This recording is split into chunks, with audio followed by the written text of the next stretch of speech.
Welcome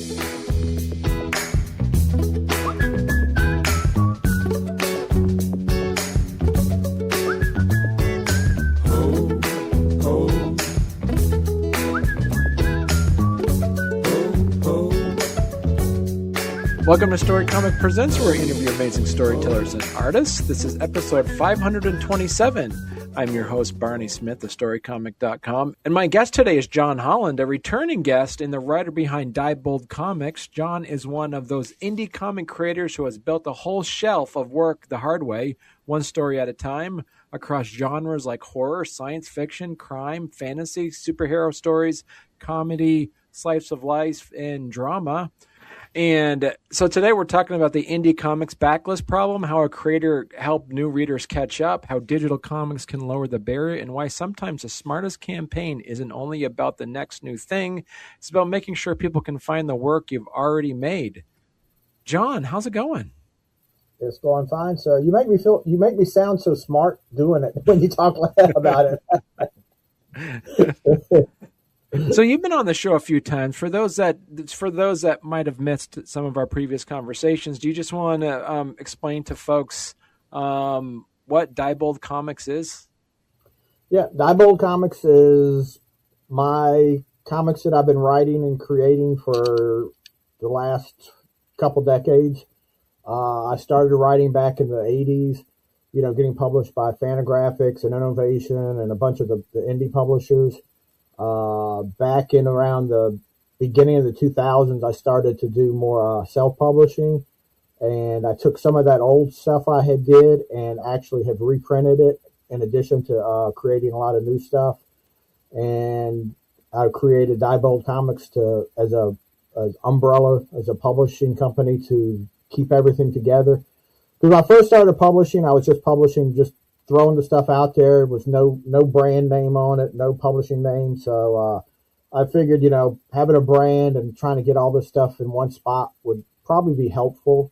Mm. So now I think I just sent Akimi 2 to the print. Was it Akimi 2? Yeah, Akimi 2. No, it was the first issue of Vampires versus Zombies. I printed up a few copies of it so I can show. I'm going to San Diego next month. And it's the 26th comic I've published through Diebold Comics right now. Wow. Okay. So it's a little bit of stuff. Right. So where do you find all of your artists?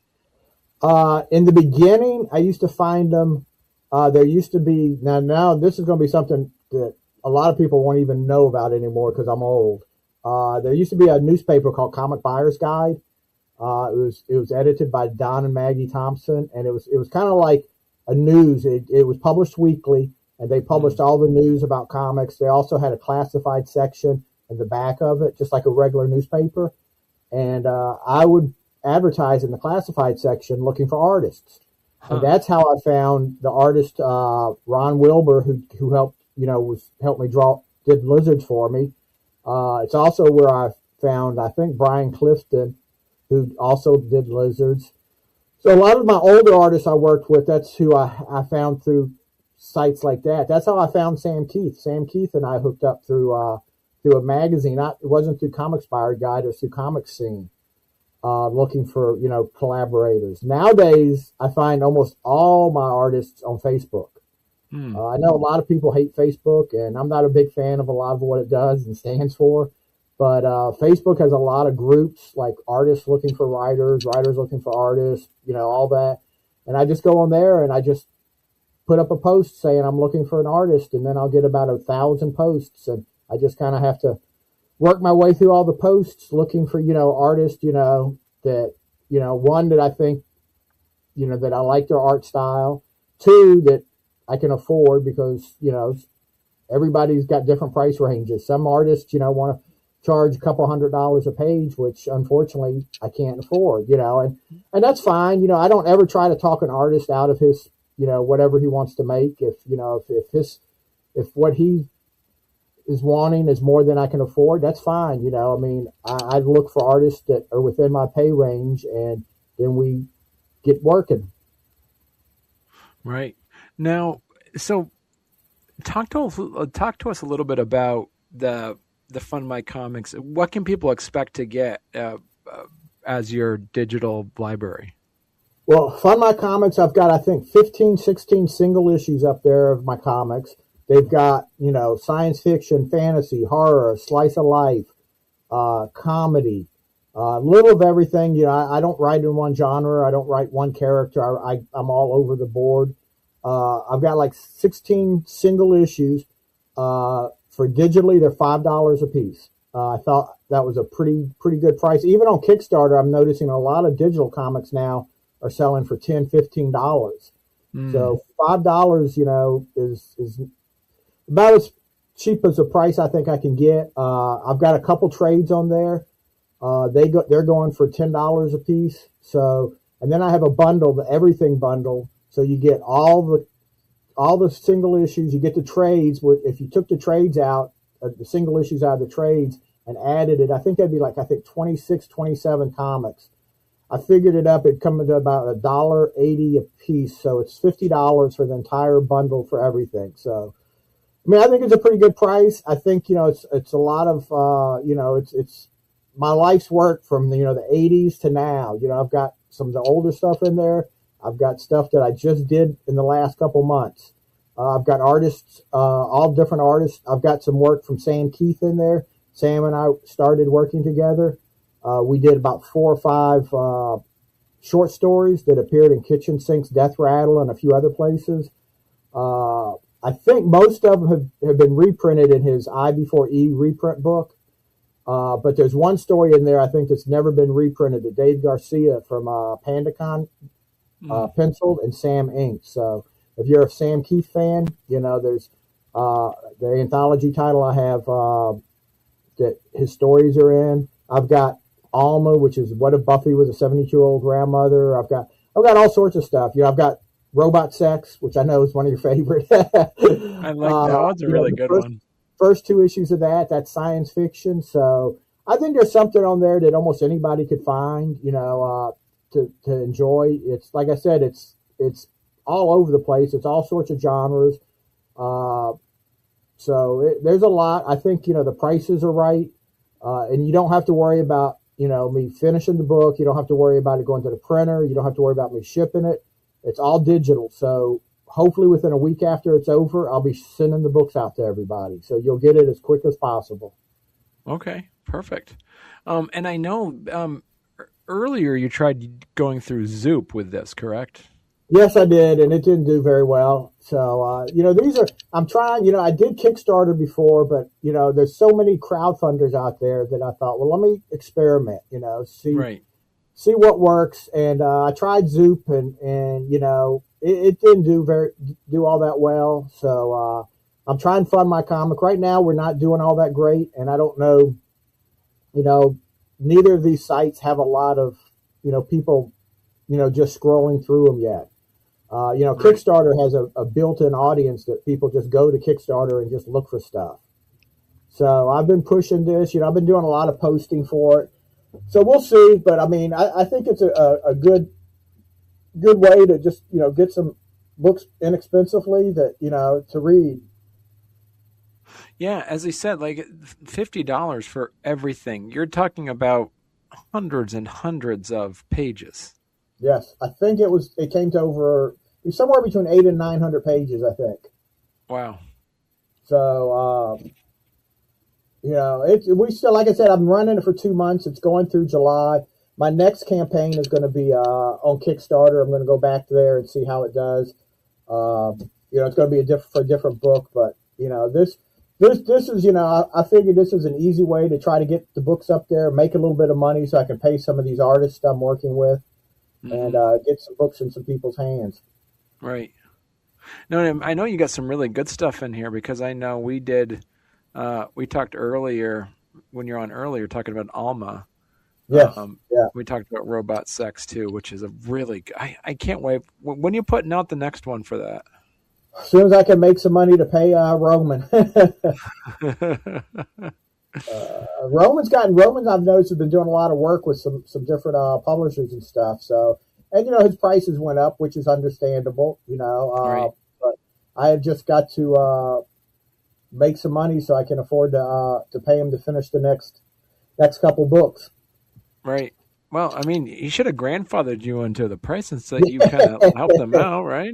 Yeah, that makes sense to me. um, Yeah, and so and as you mentioned too, so what's stopping you? I guess my one question for you, John, is that you've done so many series. Um, what is what is your strategy from not like continuing on from like doing one title until it's finished? You work on one, then work on another, then you come back to the other, and you seem to have you're always in the process of working with like 3 or 4 titles at once. yeah, probably stupidity. I get bored easily, so I'll be working on something, and then I'll jump to another book, and I'll be, and my problem is I want to get everything out at one time. So it's like, when I did Alma, then I was doing Robot Sex around the same time I was doing Alma. Then, Mm, it's like, so it was juggling the paying the artists and just trying to get the work out. Like, I did 2 issues of Akimi, which is the newest thing.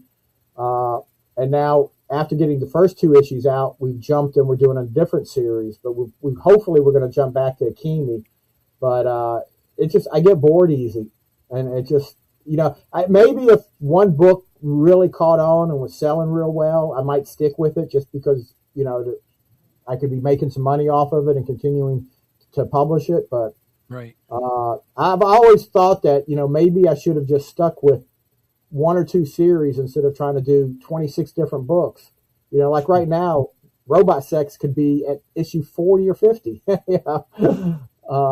instead of only having 2 issues out. Alma could have been, out for years. So it's probably not the smartest strategy that I do, but it's just Right. kind of what I have to do. So, out of your library, which book do you wish more people would discover? Probably Alma. Alma is, Yeah. very, it's personal, just because, it's kind of, I consider Alma a combination of Buffy the Vampire Slayer and my mom. My Mm, mom, there's a lot of my mom in the creation of Alma. So, it's a very personal book. The first issue, I included, recipes for my mom, some writing she did about her life when she was younger. Uh, and the name of the character is my mom's name. Her name was Alma. So mm, there's a lot. Personally, I think it just means a lot to me. I think A Girl and Her Dog may be one of the best things I've written. It's I thought that turned out really well. I think that, to me, that seems to have more of a reach beyond just comic books. It's just the story about a girl and her dog, but it just hasn't seemed to take off very well. right. And what do you and also too because you work with print and you work with digital, and this one here we're talking about on funmycomic.com. It's completely the digital library. This is not pay this Yeah, is not print, correct? yeah, no print at all. Right. And so why do you think readers are more willing to take a chance on a creator when their books are digital PDFs as compared to a print one? I think if anything, it's probably the price. Digital can be a Okay. lot cheaper. It's easy. A lot. Well, more people are reading digitally now too. Uh, you know, Mm, I'm I won't say I'm completely old school because I love my books. I love my comics, the print versions. But I also have a Kindle, which I probably have like 400 or 500 books on that. Not comic, but right. regular books. So, I kind of go back and forth. I love my books. I've got a library of, I don't even want to know how many books and stuff. But, nowadays more people are more into the digital. It's easier to store. You don't have to have a room filled with books. Uh, they're usually a lot less expensive, or a lot cheaper than a book. So I think that has a lot to do, and that's why I did the digital library. I wanted something that I didn't have to worry about printing up comics or shipping them. Something that people could, if they were interested in it, it was going to be cheap enough that they could say, "Hey, I'll take a chance on this book," and know that they could get it too. Well, hey there. If you're enjoying our podcast, don't forget to subscribe on YouTube or leave us a 5-star review on your favorite podcast platform. Your support means the world to us and helps us keep this show going. We love hearing from you, so any feedback is welcome. And thank you for being a part of our podcast family and for all your support. It truly means a lot to us. So a lot of creators are always kind of chasing the next launch. But what I love about this is like you're keeping your older work alive. So why is it important to keep older work alive? Because I put a lot of effort, a lot of thought into my older self. Right. I like the older work. I think some of it is really good. So I just wouldn't want just the next new thing. I want to keep all my old stuff together too, and keep it alive and have it open and available for people to read. Mm. And because, like we were talking about earlier, some of the older work is stuff that I still want to continue too. So some of the older work may end up being newer work also eventually. Right. And if someone wants the full Diebold experience, what should they pick up? Ooh, I would say A Girl and Her Dog, Alma, maybe Joe Bushkin or 2 Tons of Fury, because those are more of the absurdist titles, more of the humor. That's kind of a range. Maybe Akimi. That's all kind of a range of the different types of work I do. Life During Wartime, but that's kind of a political comic. It's my most political comic I've written.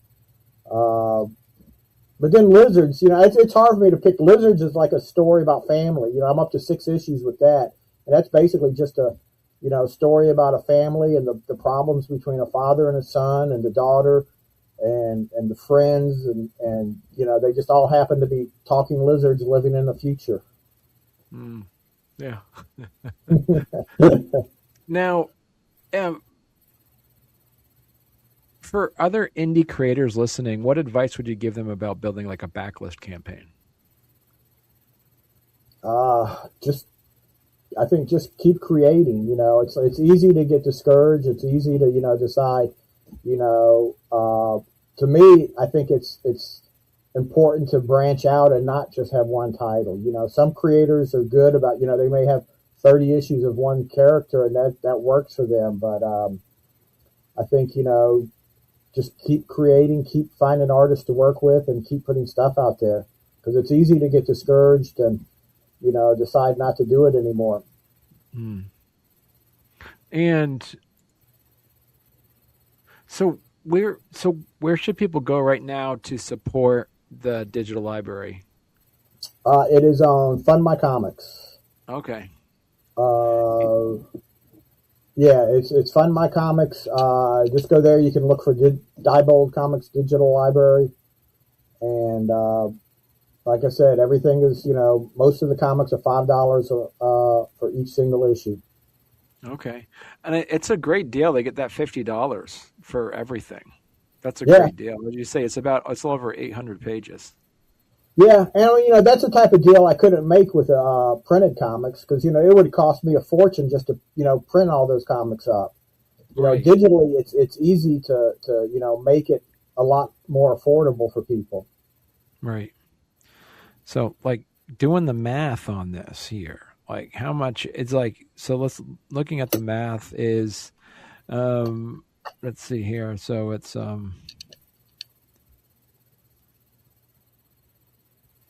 divided by 50, I think. Is that what I'm trying to do? No, it's, 50 divided by 100. It's basically 6 cents a page. Yeah. Think about that from a print comic book that you'd buy, like a 32-page comic book, and it's like $7. Yeah. Yeah. Yeah. It's so, I mean, you look at this, it's like, it's an amazing deal. And plus, you're not an up and comer comic book artist. You've been doing this for decades. So, you're able to purchase from a library of a very well-known comic book writer. Yeah, it's a lot of, like I said, it's a lot of different genres, a lot of different styles, a lot of really good artists. You know, I mean, one thing I'll pat myself on the back for is I find a lot of really good artists, you know, to work with.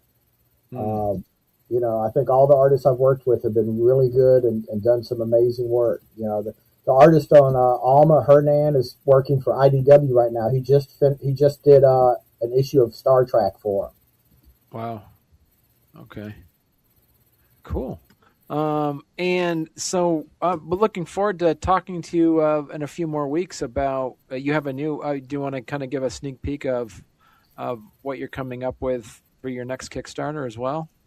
Yeah, the next Kickstarter is going to be Vampires versus Zombies: The Journals of Enoch Chase.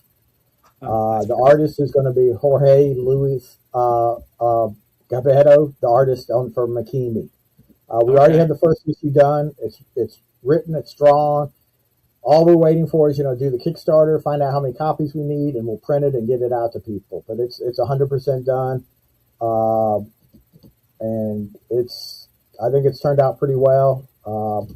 It's two subjects that are really popular in comics: zombies and vampires. So I figured, this is actually something that I've been thinking of for a long time.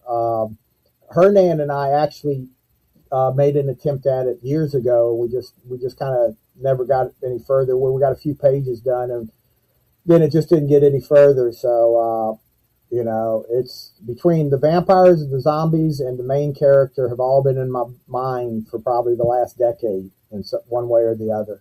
Huh, that's pretty cool. All right. Well, listen, this was a great conversation, and thank you so much, John, for coming back on. And also want to point out too is that you're also one of the Storycomic patrons too. So I appreciate all of your hard work. Well, thank you for having me. I always enjoy these talks.